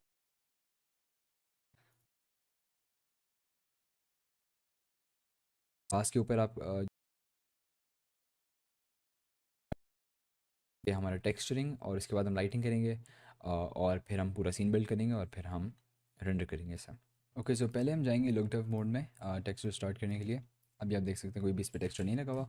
तो सबसे पहले ज़रा हम ग्लास वाला टेक्सचर हम लगा लेते हैं बिकॉज वो काफ़ी ईजी होगा हमारे लिए इंशाल्लाह। मटेरियल नया क्रिएट करते हैं, उसका नाम रखते हैं ग्लास, ठीक है। अब हम करेंगे कि बेस कलर जो है इसका बिल्कुल ही वाइट कर देंगे हम, बिकॉज अगर थोड़ा सा डार्क होता है ना तो फिर उसमें जो ट्रांसपेरेंसी होती है थोड़ी कम होती है, मतलब जैसे ग्लास के ऊपर आप जैसे गाड़ियों के काले शीशे होते हैं ना, उस तरह का लुक आता है फिर उसमें। तो ट्रांसमिशन में जाके से 1 कर देंगे सिंपली, ठीक है, और रफनेस जो है वो हम काफ़ी कम कर देंगे, ठीक है। ज़ीरो ऑब्वियसली नहीं करेंगे, हम हल्की सी रखेंगे।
इस तरह से, ठीक है। अब पहले मैं चाह रहा हूँ कि हम लाइटिंग, अच्छा तो पहले हम ज़रा इस पे जाके ना, ये जो अंदर वाला ऐसा है, मोटे हैं ये, तो हम इसे करेंगे ये कि हम इन सबको सिलेक्ट करके ना, तीनों को सिलेक्ट करके ज़रा हम एस और जी करके हम थोड़ा सा से जी में स्केल डाउन करते हैं इस तरह से, ठीक है। और हम इसे ज़रा एस और shift ji, so I think हमने सब पे लगा दिया। और एक काम ये करूँगा कि मैं इसको ज़रा शिफ्ट ही डुप्लीकेट करके थोड़ा नीचे ले आऊँगा ताकि नीचे भी हमारे पास लाइट्स हों। तो अब हम सरेंडर करते हैं, ऑल्ट एच दबाएं ताकि वो हाइड ना हो, ठीक है। I think now looks pretty good, I think ठीक है अब। तो ये यहाँ पे हो गया। उसके बाद हम क्या करेंगे कि हम ज़रा जाते हैं ऊपर, और एक्चुअली हम रेंडर्ड मोड में जाते हैं। बाकी में पहले हम लाइट वाला टेक्स्ट जो मटेरियल है वो लगा देते हैं, हम लाइट मटेरियल, और वही जो हमारा स्टैंडर्ड तरीका होता है जो आप अभी तक सीखे होंगे ऑब्वियसली। सेलेक्ट क्यों नहीं हो रहा, इसको ज़रा मैं एच कर देता हूँ, ठीक है, पर अंदर से आराम से हम सेलेक्ट करके, और इस पर लाइट वाला मटेरियल जो है हम लगा देते हैं। सो आई थिंक हमने सब पे लगा दिया, परफेक्ट कूल। सो अब हम आते हैं अपने आखिरी मटेरियल की तरफ, वो ये है मेटल वाला। अब मेटल वाला मटेरियल जो है मैंने इसके लिए दोबारा से पॉलीगॉन यूज़ किया था। तो पॉलीगॉन ऑल्दो मैं आपको बता दिया कि किस तरह इसमें इंस्टॉल करते हैं, मैं आपको दोबारा ज़रा दिखा देता हूँ वेबसाइट।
और मैं आपको बताता हूँ कौन सा वाला मैंने यूज़ किया था। फ्री वाला टेक्सचर मैंने यूज़ किया था। यहाँ से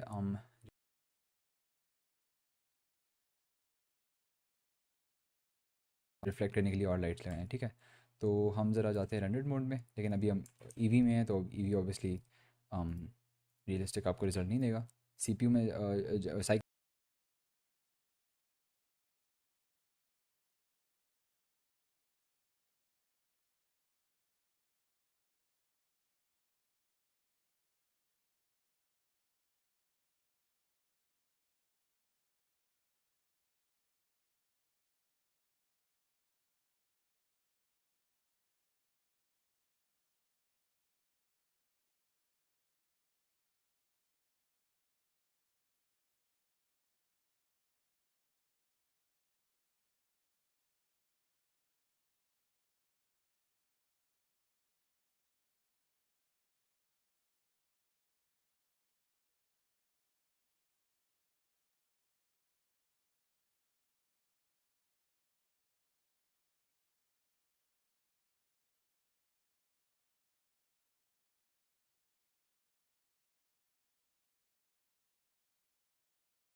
में जाओ और जीपीयू कंप्यूट कर दें। और प्लस में अगर आप अभी रेंडर करते हैं तो आप देख सकते हैं कि हमारे पास कुछ ग्लास को रिफ्लेक्ट करने को है ही नहीं, इसलिए वो बुरा लग रहा है। तो हम जाते हैं HDRI लगाते हैं। HDRI का जो स्टैंडर्ड प्रोसेस होता है उसी तरह से लगा दें। एसेट्स नहीं, बल्कि एसेट्स नहीं, कहाँ था, HDRI लाइब्रेरी, ठीक है। और एक फॉरेस्ट का HDRI मेरे पास पड़ा हुआ है, तो मैं यही वाला लगाऊंगा। उस वाले रेंडर में मैंने यही यूज़ किया था, तो नहीं आएगा। अब एक जो मसला है वो ये है कि बहुत ज़्यादा ये थिक है, ठीक है, साइज़ में। तो हम ज़रा उसकी साइज़ ओवरऑल छोटी करते हैं, ठीक है, हमारी सही लगे करेंगे और फिर हम रेंडर करेंगे इसे। ओके, सो पहले हम जाएंगे लुक डेव मोड में टेक्सचर स्टार्ट करने के लिए। अभी आप देख सकते हैं कोई भी इस पर टेक्सचर नहीं लगा हुआ। तो सबसे पहले ज़रा हम ग्लास वाला टेक्सचर हम लगा लेते हैं, बिकॉज वो काफ़ी ईजी होगा हमारे लिए इंशाल्लाह। मटीरियल नया क्रिएट करते हैं, उसका नाम रखते हैं ग्लास, ठीक है। अब हम करेंगे ये कि बेस कलर जो है इसका बिल्कुल ही वाइट कर देंगे हम, बिकॉज अगर थोड़ा सा डार्क होता है ना तो फिर इसमें जो ट्रांसपेरेंसी होती है थोड़ी कम होती है। मतलब जैसे ग्लास के ऊपर आप जैसे गाड़ियों के काले शीशे होते हैं ना, उस तरह का लुक आता है फिर उसमें। तो ट्रांसमिशन में जाके से 1 कर देंगे सिंपली, ठीक है। और रफनेस जो है वो हम काफ़ी कम कर देंगे, ठीक है। ज़ीरो ऑब्वियसली नहीं करेंगे, हम हल्की सी रखेंगे।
इस तरह से, ठीक है।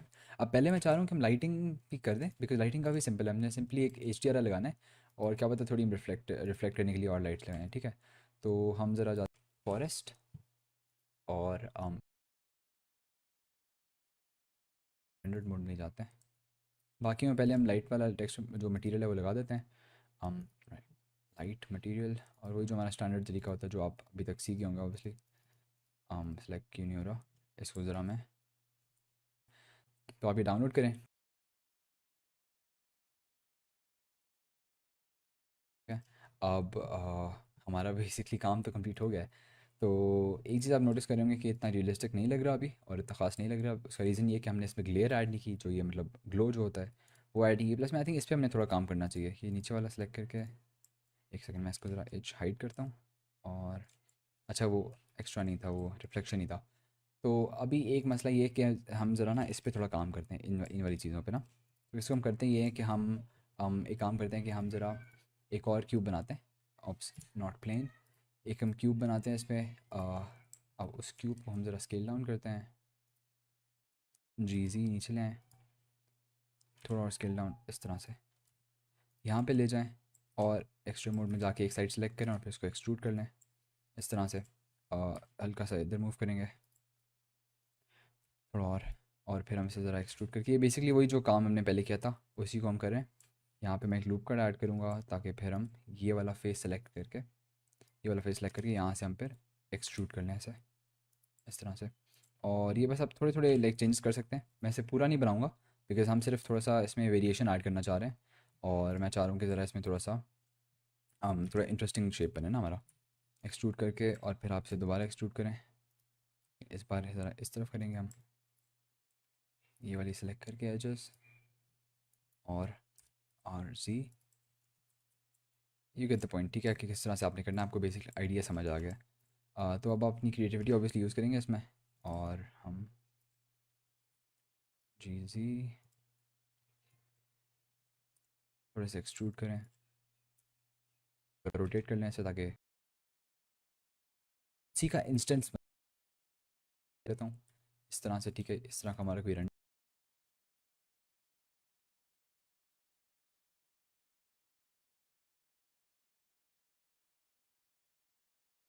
काफ़ी ग्लो अच्छी ऐड की हुई है।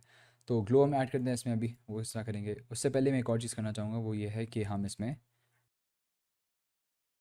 सब डिविजन सरफेस मॉडिफायर लगा देते हैं ताकि हल्का सा स्मूथ हो जाए। ठीक है, हल्का सा स्मूथ इससे हो गया। लेवल्स 2 कर लेते हैं, ज़्यादा करने की ज़रूरत आई डोंट थिंक है। इसको भी 2 कर लें, ठीक है, और फिर इस पर भी लगा दें सब डिविजन सरफेस और इसके लेवल्स को 2 कर दें। ठीक है, अब एक और चीज़ ये है कि अगर अभी भी इतना ज़्यादा खास ना लगे ना तो कोई फ़र्क नहीं पड़ता बिकॉज़ हम इस पर ग्लेयर लगा देंगे, फिर ग्लेयर से इतना ज़्यादा फील नहीं होगा। ठीक है, तो अभी आई थिंक हमारा काफ़ी सिमिलर वैसा बन गया। बस एक चीज़ हमने ये करनी है कि इसका जो कलर है हल्का सा थोड़ा और ऑरेंज कर लेते हैं, लाइट वाले मटेरियल का ना, हल्का सा थोड़ा और ऑरेंज की तरफ ले आते हैं हम इसे इस तरह से। ठीक रहेगा आई थिंक।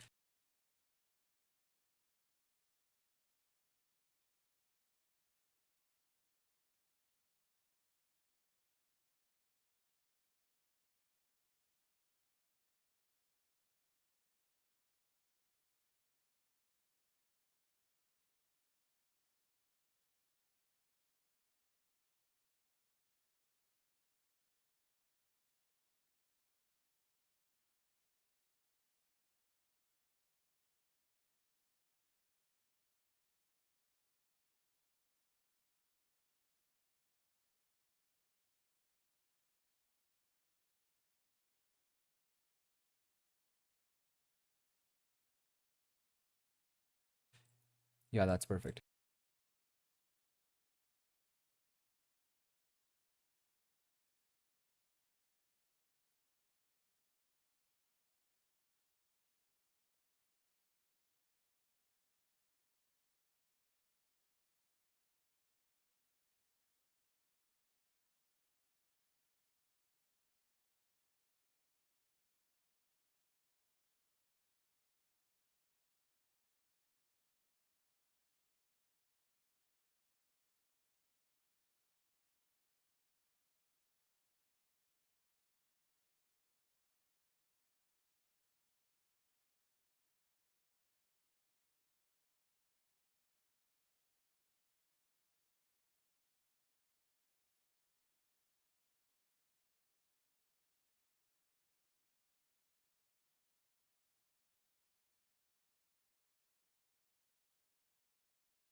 तो अभी बस करना है हमने ये कि हमने इसको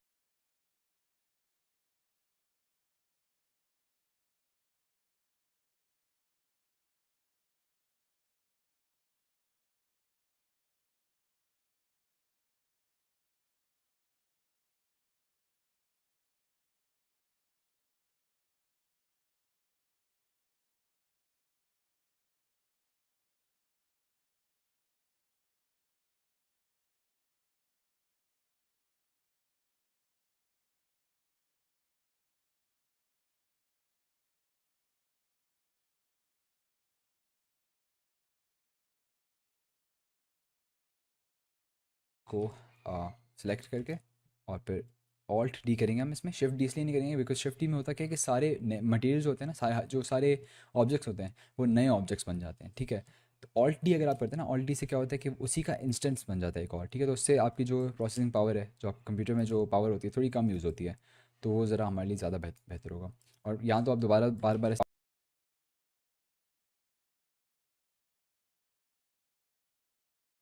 पावर होती है थोड़ी कम यूज़ होती है, तो वो ज़रा हमारे लिए ज़्यादा बेहतर होगा।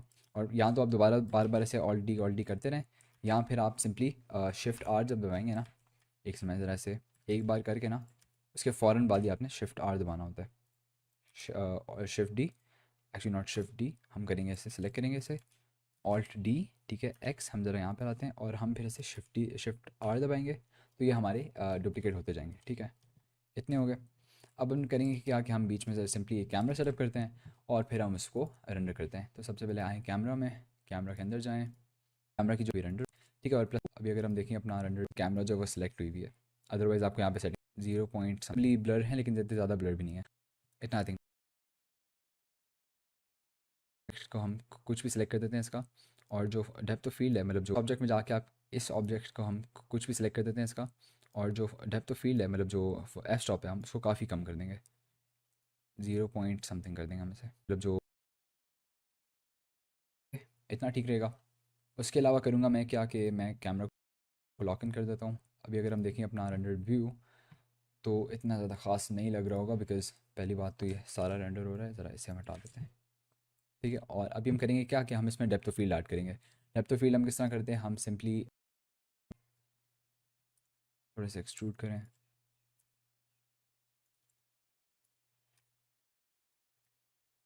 नीचे की तरफ ज़रा ले जाते हैं,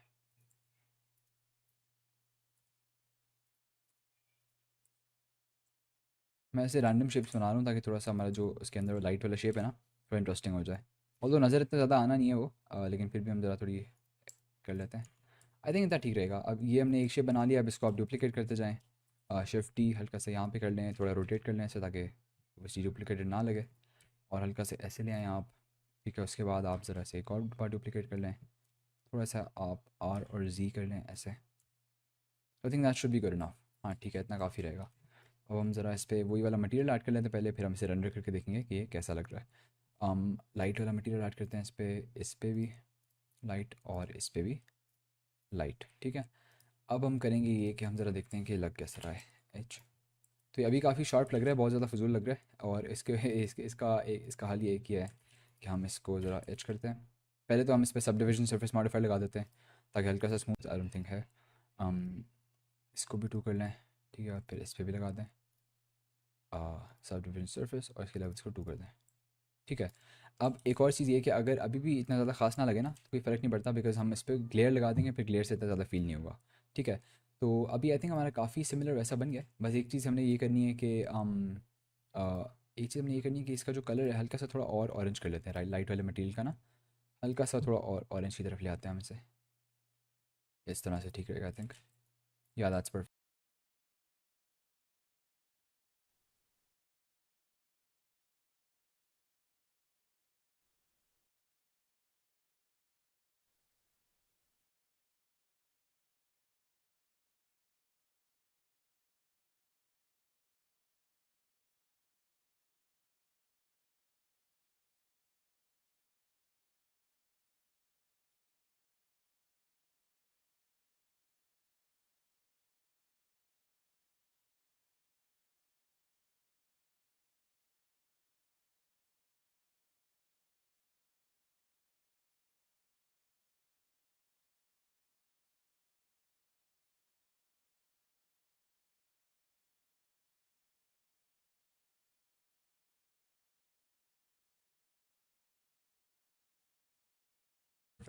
तो अभी बस करना है हमने ये कि हमने इसको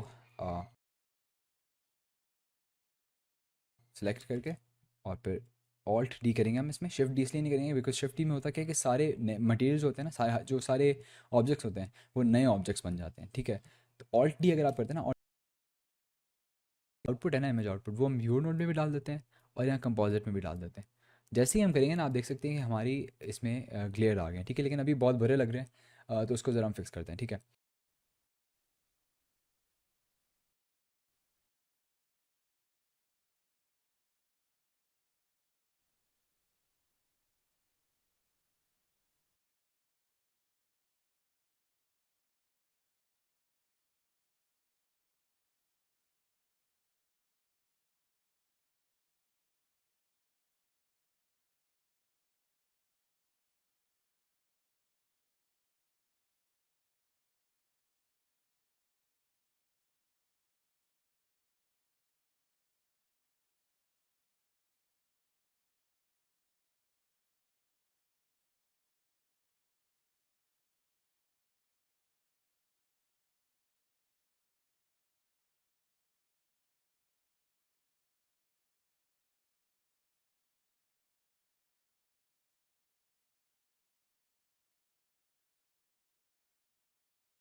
Hi, Bill Barber from Polygon here. In this video we're going to look at how to install the Polygon Material Converter for Cinema 4D.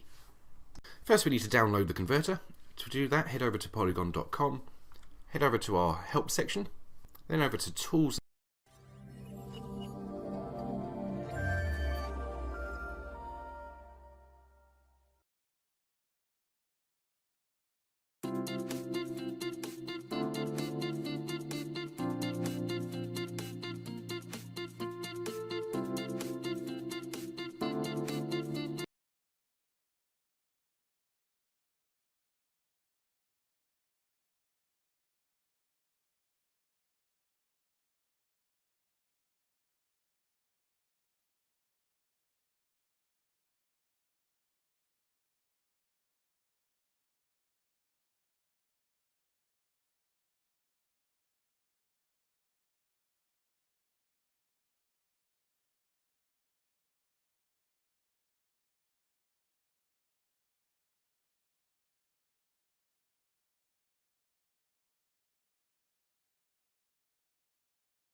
Hi, Bill from Polygon here. In this video I'm going to teach you how to install and set up the Polygon add-on in Blender.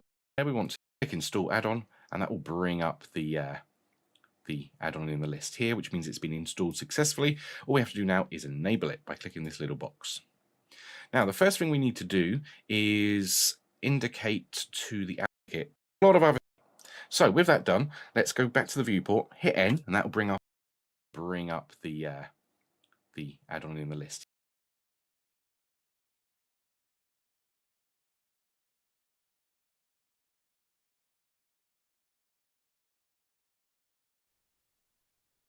Is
Welcome to another Blender tutorial. Description. I'm being to edit, preferences, add-ons, and search for Node Wrangler, and make sure it is enabled. Make sure the mesh has a material by selecting the mesh and going into the material property. If you don't see a material, press the plus icon. Now go to the Shading tab, select Principled VSDF, and press Ctrl-Shift-T at the same time. Now select and highlight the textures you've downloaded and press Principled Texture Setup. The texture will be automatically imported.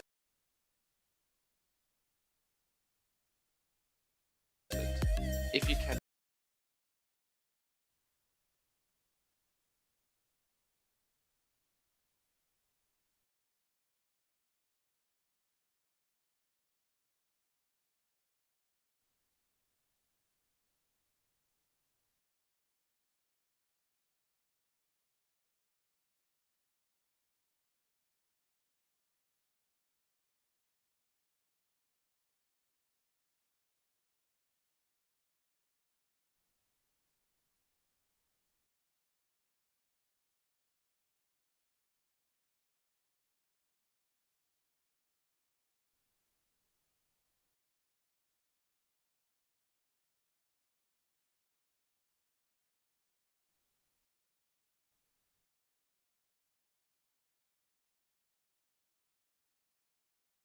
Ctrl-Shift-T at the same time.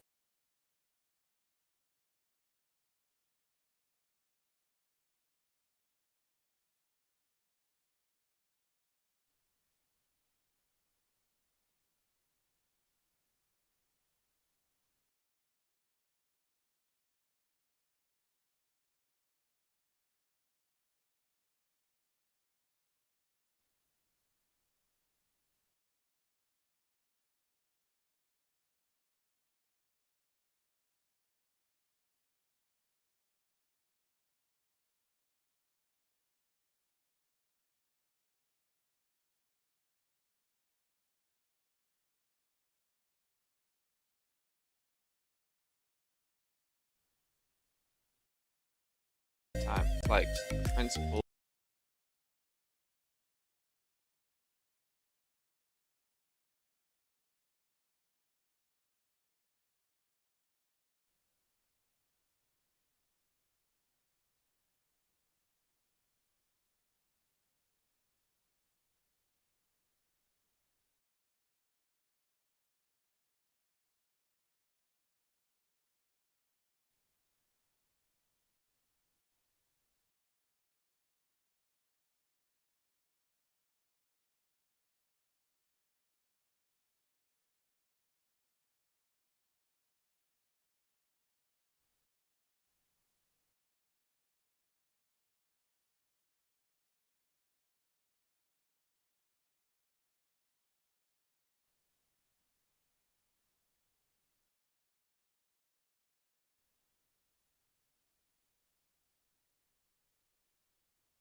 सबसे पहले हम करेंगे ये कि हम जाएंगे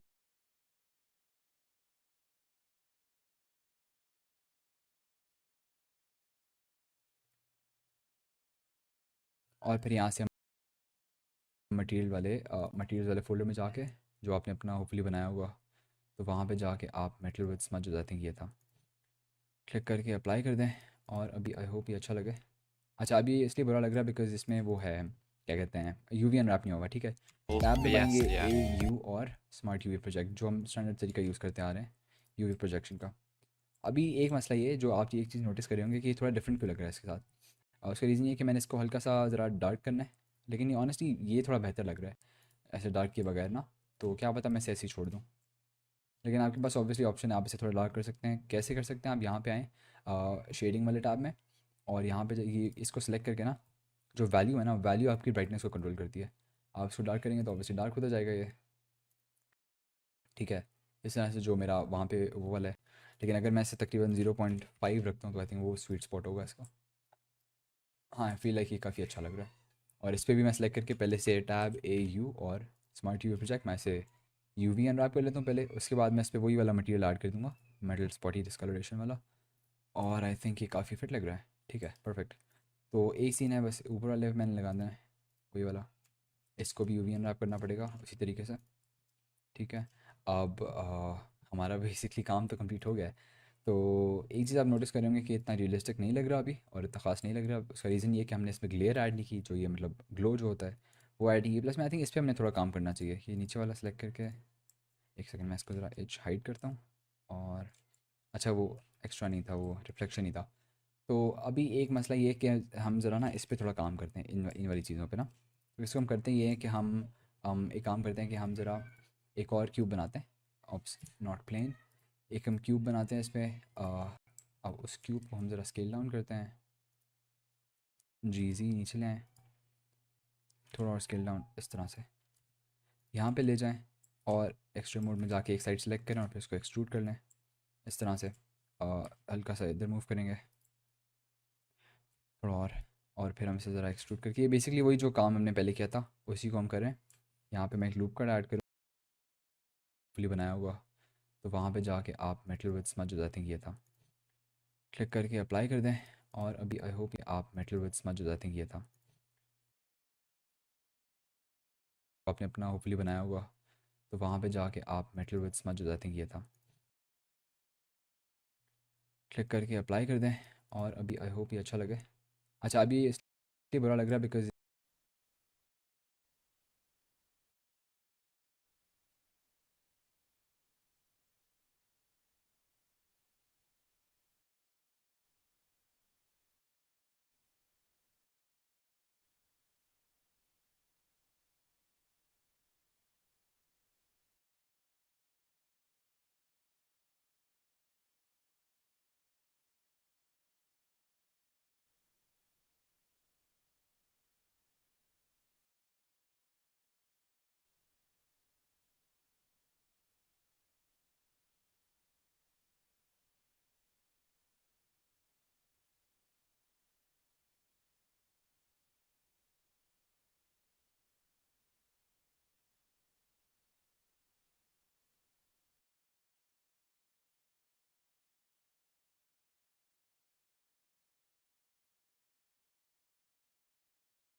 Hello guys, not working problem. Simple is the main issue.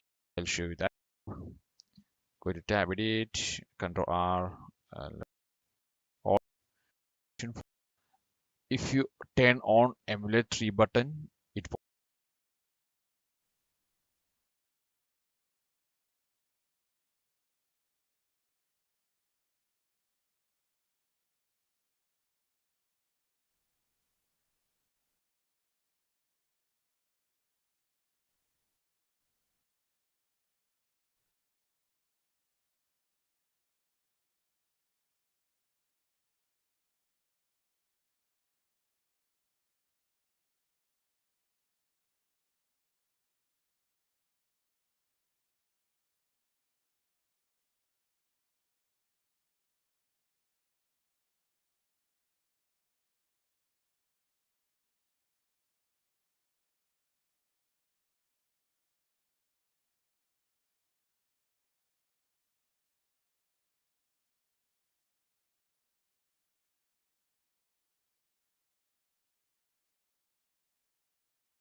won't work. That's why.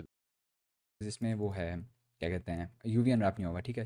Tab दबाएंगे ए you और स्मार्ट यूवी प्रोजेक्ट जो हम स्टैंडर्ड तरीका यूज़ करते आ रहे हैं, तो ये हमारे डुप्लीकेट होते जाएंगे, ठीक है। इतने हो गए फील्ड का ना, सेलेक्ट करके और फिर ऑल्ट डी करेंगे हम। इसमें शिफ्ट डी इसलिए नहीं करेंगे बिकॉज शिफ्ट डी में होता क्या है कि सारे मटेरियल्स होते हैं ना, सारे जो सारे ऑब्जेक्ट्स होते हैं वो नए ऑब्जेक्ट्स बन जाते हैं, ठीक है।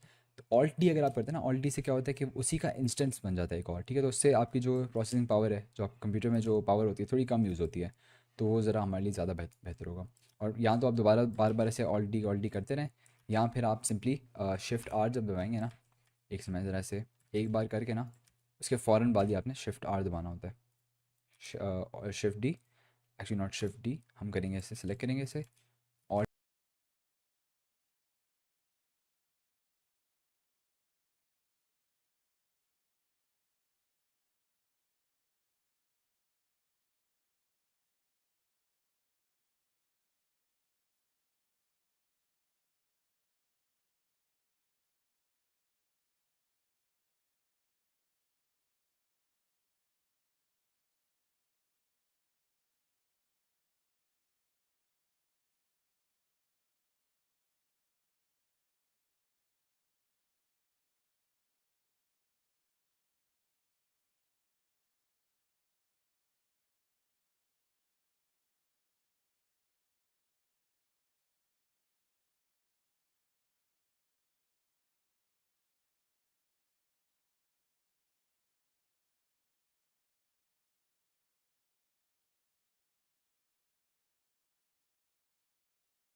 That's a problem. Just alt D, ठीक है, एक्स, हम ज़रा यहाँ पर आते हैं और हम फिर से शिफ्ट आर दबाएंगे, तो ये हमारे डुप्लीकेट को हम कुछ भी सिलेक्ट कर देते हैं इसका, और जो डेप्थ ऑफ फील्ड है, मतलब जो एफ स्टॉप है, हम उसको काफ़ी कम कर देंगे,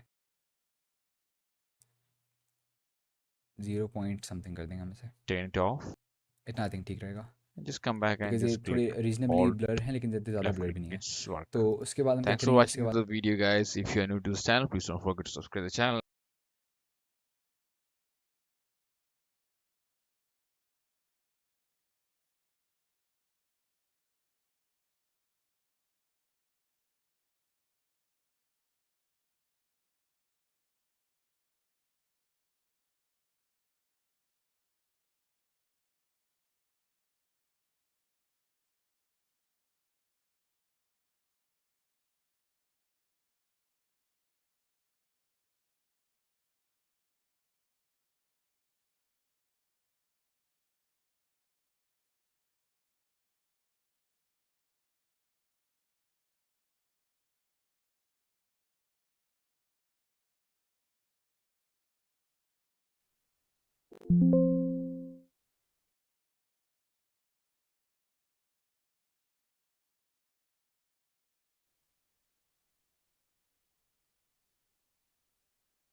बाद हम जाएंगे अपनी रेंडर प्रॉपर्टीज़ में और यहाँ पे आके जो लुक है उसको हम हाई कॉन्ट्रास्ट कर देते हैं।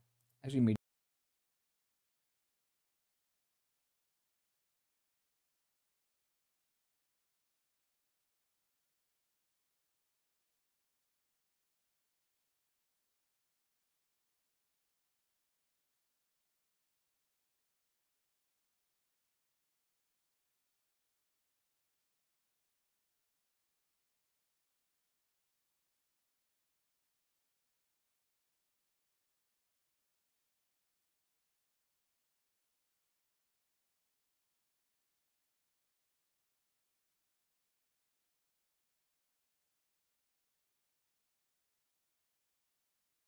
मीडियम हाई कॉन्ट्रास्ट सही रहेगा और इसकी जो वाइब्रेंस है थोड़ी सी वो बढ़ानी चाहिए हमें और otherwise I think it looks pretty good.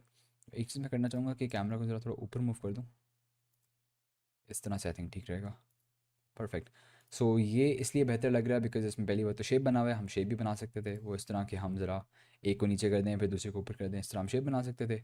और दूसरा जो रीज़न है वो है कि हमने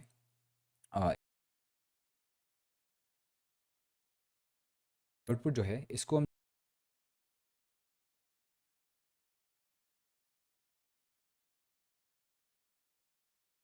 अगर मैं अपने कीबोर्ड पे वी दबाता हूँ ज़रा हम चीज़ को ऊपर कर देते हैं, एडिटिंग वेट करते हैं इसको रेंडर होने का। ओके सो अब हमारा रेंडर जो है कंप्लीट हो गया। अब यहाँ पे जाके हम सेव इमेज नहीं करेंगे बिकॉज हमने इसमें कंपोजिटिंग करनी है, मतलब हमने इसमें वो